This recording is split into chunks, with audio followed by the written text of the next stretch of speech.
comment discuter avec les familles?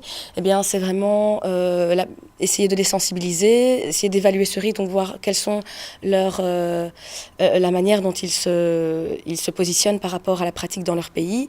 Comment est-ce qu'ils souhaitent protéger l'enfant? De quelle manière? Puisqu'il y a également des pressions qui peuvent exister en Belgique, une pression sociale.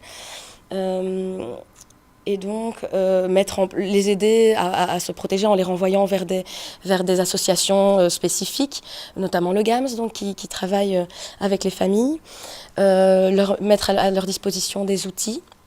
Il y a par exemple un tact à développer, vous avez ça dans votre petite farde, un passeport qui est intéressant pour les familles qui voyagent, qui partent à l'étranger avec leurs enfants et qui rappelle l'interdiction pénale en Belgique et le risque qu'ils encourent si leur enfant est excisé en dehors du pays et qu'il se trouve sur le territoire belge.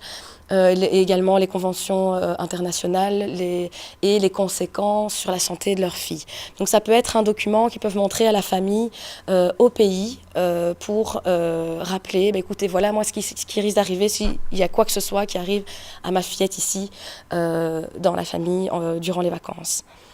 Voilà quelques conseils, comment aborder la question des mutilations génitales avec les parents. On peut parler de tradition. Le terme mutilation génitale féminine, voilà, c'est plus facile de parler avec eux de la tradition, de la coutume. C'est vrai que si vous êtes sensibilisé, si vous connaissez la question, tiens, je vois que vous venez de tel pays, vous partez en vacances, je m'inquiète pour l'enfant, puisque dans votre pays, on pratique de manière très élevée l'excision. Est-ce que vous êtes au courant qu'ici en Belgique, voilà, les informer, les sensibiliser sur ce qu'il y a ici, les conséquences sur la santé, ou les renvoyer vers d'autres services. Il y a des outils à disposition au GAMS chez Intact. Vous pouvez demander un avis, effectivement, si vous n'êtes pas sûr, si vous avez des doutes par rapport à un risque d'excision, même au service d'aide à la jeunesse, en cas de risque de maltraitance, auprès du parquet, chez Intact, GAMS, vous pouvez travailler en équipe.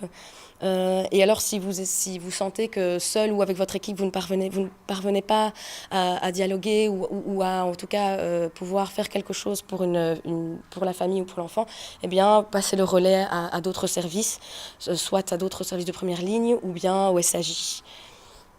Alors, si vous constatez qu'effectivement, il y a un danger réel pour l'enfant et que vous ne pouvez pas intervenir, vous pouvez faire un signalement au parquet. Alors comment ça se passe quand un service médico-psychosocial saisit le SAJ, eh bien, le conseiller de l'aide à la jeunesse va travailler en collaboration avec la famille. Il faut l'accord de la famille pour les mesures qu'il va prendre pour éviter un risque, une excision chez une enfant. Ça peut être des mesures des mesures alternatives au placement. Il peut y avoir, par exemple, les parents peuvent et le conseiller peuvent se mettre d'accord, comme quoi il y aura un suivi régulier, un suivi de l'enfant après un voyage. Donc l'enfant ira voir un médecin, il y aura pour qu'il puisse établir un certificat médical et s'assurer que l'enfant n'a pas été excisé, ou un suivi médical régulier, ou bien s'engager sur l'honneur qu'ils vont tout mettre en place pour protéger leur enfant contre une excision, etc. Si les parents ou que la collaboration ne peut pas être, il y a un échec pour mettre en place ces mesures avec le conseiller de l'aide à la jeunesse, eh bien, s'il estime qu'il y a un danger pour l'enfant, eh bien, il peut saisir le procureur du roi qui lui pourra saisir le juge de la jeunesse. Et dans ce cas-là, on sera dans une aide contrainte, c'est-à-dire que le juge de la jeunesse pourra ordonner des mesures, soit interdire aux parents de quitter le territoire avec l'enfant, ou bien il peut y arriver que des mesures alternatives au placement, mais donc, par exemple, le suivi médical, ou alors un suivi éducatif ou de sensibilisation auprès d'autres par exemple au GAMS pour la famille, mais également il peut placer l'enfant s'il estime que le danger est grave, imminent, qu'il y a urgence.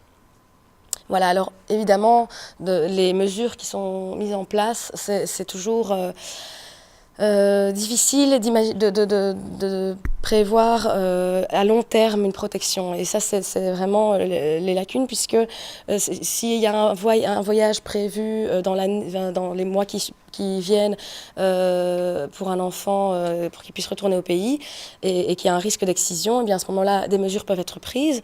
Mais comment s'assurer qu'à long terme, l'enfant sera protégé? Donc est-ce que dans 3 ans, 4 ans, une fois que les services qui ont été alertés, qui se sont mobilisés, seront peut-être plus tranquilles, comment assurer cette protection à long terme? Donc là, c'est vraiment important de pouvoir veiller à ce que les différentes étapes qui ont été menées entre les différents services puissent être inscrites quelque part, qu'il y ait une trace de ces différents risques, de ces différentes démarches, et vraiment travailler avec les secteurs de la santé pour pouvoir assurer une protection à plus long terme.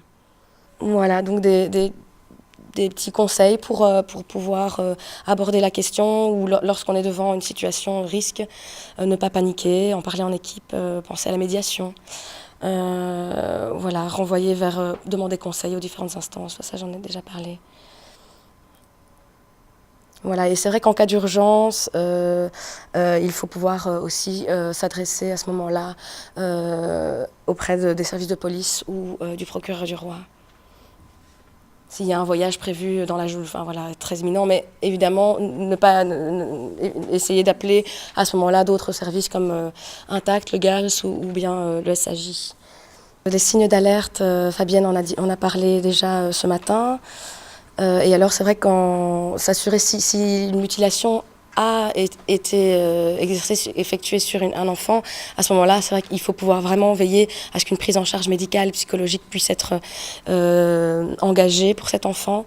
S'interroger, est-ce qu'il y a d'autres filles, des sœurs dans la famille qui risquent une excision, et il y a la possibilité de porter plainte à la police. Voilà, les coordonnées de l'association Intact. Donc si vous avez besoin d'outils, de conseils, bien voilà. Il y a également un site internet qui a été développé, dans lequel vous trouverez beaucoup d'informations pour les professionnels et pour les particuliers.